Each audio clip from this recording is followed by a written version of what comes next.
করতে যাই, আমার এখান থেকে বের হইতে হবে সেই ভোর 5টার সময় 6টার সময়।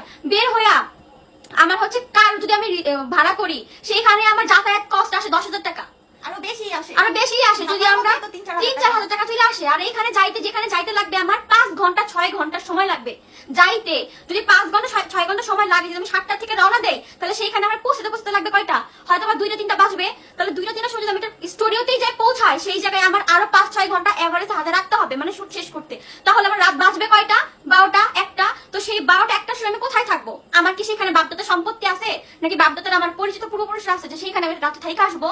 আপনারা একটু বিবেচনা করেন, যারা যেগুলো পোস্ট করতেছেন ফেসবুকে টিকটকের মধ্যে, একটু নিজের বিবেক একটু চিন্তা ভাবনা করেন তো, যে এই মেয়েটা আসবে সেই ঢাকার থেকে ঢাকার বাইরে আসবে, রাত হবে তার পৌঁছাইতে। তাহলে এই মেয়েটা যে 40,000 টাকা 30,000 টাকা চাইছে, কেন চাইছে? কারণ আমার শুট শেষ করে পেজের যারা কি পার্লারের ওনার কি পার্লারে আমাদেরকে থাকতে দিবে না, তার কাজ শেষ বের করে দিবে। আমার সেই যাতায়াত কস্টিংটা হাতে রাখা, এই যে ওরা যে আমার সাথে যাবে, ওদেরকে একটা কস্টিং নাই, ওদেরকে খাওয়াইতে পারে তো হবে না। রাত্রে আমরা কই থাকবো ভাই? রাত্রে তো হোটেলে আমাদের থাকতে হবে। এই হোটেলে থাকতে একটা রাত্রে থাকতে গেলে তো চাই হচ্ছে আপনার 13,000 টাকা 15,000 টাকা হোটেল ভাড়াই চাই। তাহলে সবকিছু মিলাই আমার হাত থেকে তো 20,000 টাকা চলেই গেল, থাকে কত? আপনারা খালি কোনো কিছু পাইলে হয়ে গেল গা। মিমাপুকে হচ্ছে নক দিছিলাম, সে হচ্ছে চাই 30,000 টাকা 40,000 টাকা। এত টাকা তাকে কেন কেন তুমি আইলো না?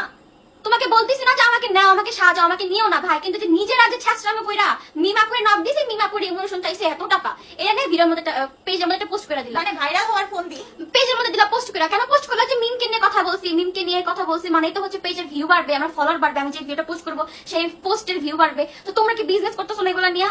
মানে মানুষ নিচে নামানোর জন্য কত রকমের চেষ্টা করতেছে। এই যে তারপর আমি বলি আমার স্কিন, হ্যাঁ ভাই, আমি এই যে ব্রাইডাল শুটে যাওয়ার আগে আমার স্কিন এত ভালো ছিল, স্কিনের মধ্যে একটা দাগ ছিল না, একটা পিম্পল ছিল না। আমি এই যে ব্রাইডাল শুট করতে আমার এই যে স্কিনের দান কি অবস্থা। এই স্কিন কেয়ারের জন্য যে প্রোডাক্ট গুলো লাগে, এগুলো টাকাতে কিনতে হয় না। ইমোশনটা চাই, এই ইমোশনটা খুব বেশি হয়ে গেছে। আমার জায়গায় অন্য কোনো মেয়ে থাকলে আরো বেশি চাইতো।